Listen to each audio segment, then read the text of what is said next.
ఈ కార్యక్రమానికి వచ్చిన అతిథులుగా, విశిష్ట అతిథులుగా, ఆత్మీయ అతిథులుగా వచ్చినటువంటి వేదిక మీద ఉన్న పెద్దలందరికీ నమస్కారం. దాదాపు 1 గంటన్నర నుంచి విద్యార్థులు చప్పుడు చేయకుండా ఉండాలంటే టీచర్లు నిలబడాల్సి ఉంటుందేమో. నేను గమనిస్తున్నాను, టీచర్లు నిలబడే ఉన్నారు పాపం. అంటే విద్యార్థులు క్రమశిక్షణతో ఉండాలంటే టీచర్లు తప్పకుండా క్రమశిక్షణతోనూ నిలబడి ఉండాల్సి ఉంటుందేమో అనిపిస్తున్నారు. నిజానికి ఇక్కడంతా కళలు కంటున్న విద్యార్థులు, ఇదంతా ఆ కళను సాకారం చేయడానికి తమ వంతు సహాయ సహకారం అందిస్తున్న తల్లిదండ్రులు. ఈ బ్యాలెన్సింగ్ బాగా అమర్చారని అనిపిస్తున్నారు. అందరికీ మహిళా దినోత్సవ శుభాకాంక్షలు. పారేటి అలల మీద పండు వెన్నెల రాలినట్లు, ఊరే ఊట సెలిమలోన తేట నీరు తొణిగినట్లు, వెండి మెరుపుల నవ్వు నీది, వెండి మెరుపుల నవ్వు నీది లక్ష్మమ్మో, నీదెంత చక్కని రూపమేవో లక్ష్మమ్మ, నీదెంత చక్కని రూపమేవో లక్ష్మమ్మ. అటువంటి లక్ష్మమ్మలు మీరంతా కూడా, మీవన్నీ కూడా చాలా చక్కని రూపాలు, అందమైన నవ్వులు కూడా, వెండి మెరుపుల వంటి నవ్వులు మీరు. దేశాన్ని నడిపిస్తున్నది మీరే. నిజానికి ఈ దేశ ఉత్పత్తిలో 100%లో కేవలం 50% మాత్రమే పురుషులు పాల్గొంటుంటే 50% సంఖ్యలో ఉన్నటువంటి మహిళలు ఉత్పత్తికి దూరంగా ఉన్నారు. ఉత్పత్తికి దూరంగా ఉండడం అంటే అనేక రకాల పనులు భాగం కాలేకపోతున్నారు, అనేక రకాల కారణాల వల్ల.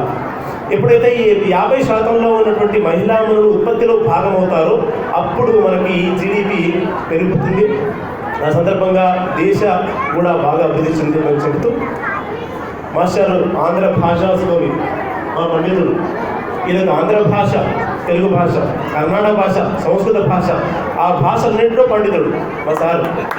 నిజానికి నేను వచ్చినప్పుడు దీపిక నా క్లాస్మేట్, నేను వచ్చినప్పుడు కనీసం నా క్షేకాన్ని కూడా ఇవ్వలేదు. ఎందుకు అంటే మా స్నేహం అట్లాంటిది. ఆ స్నేహమే నన్ను ఇక్కడ దాకా రప్పించింది.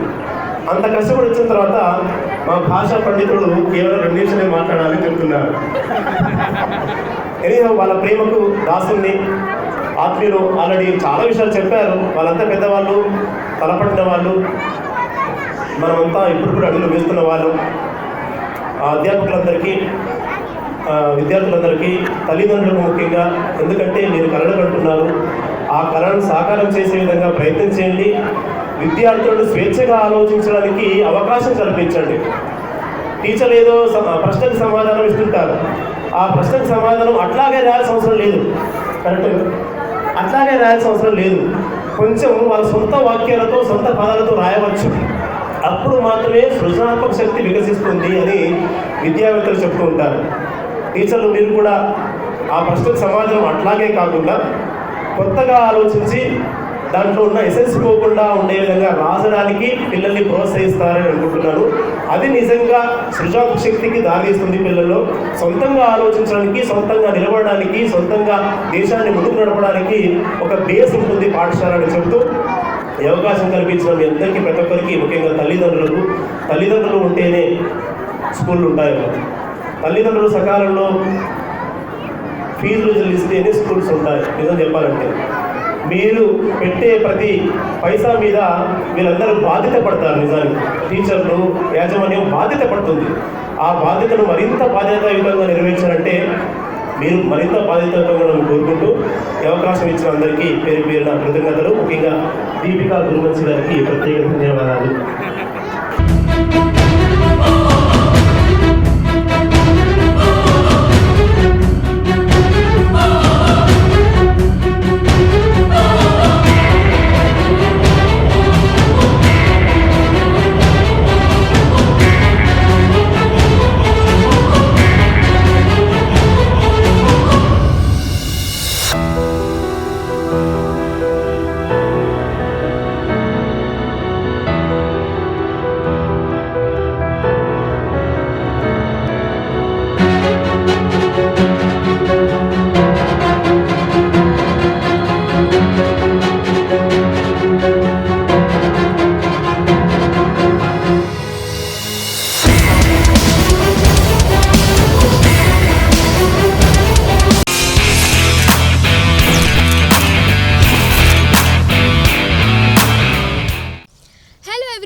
Namaste, this is Sushmita Banerjee. Please like, comment and share and also subscribe TSR News channel. Thank you so much. Bye bye.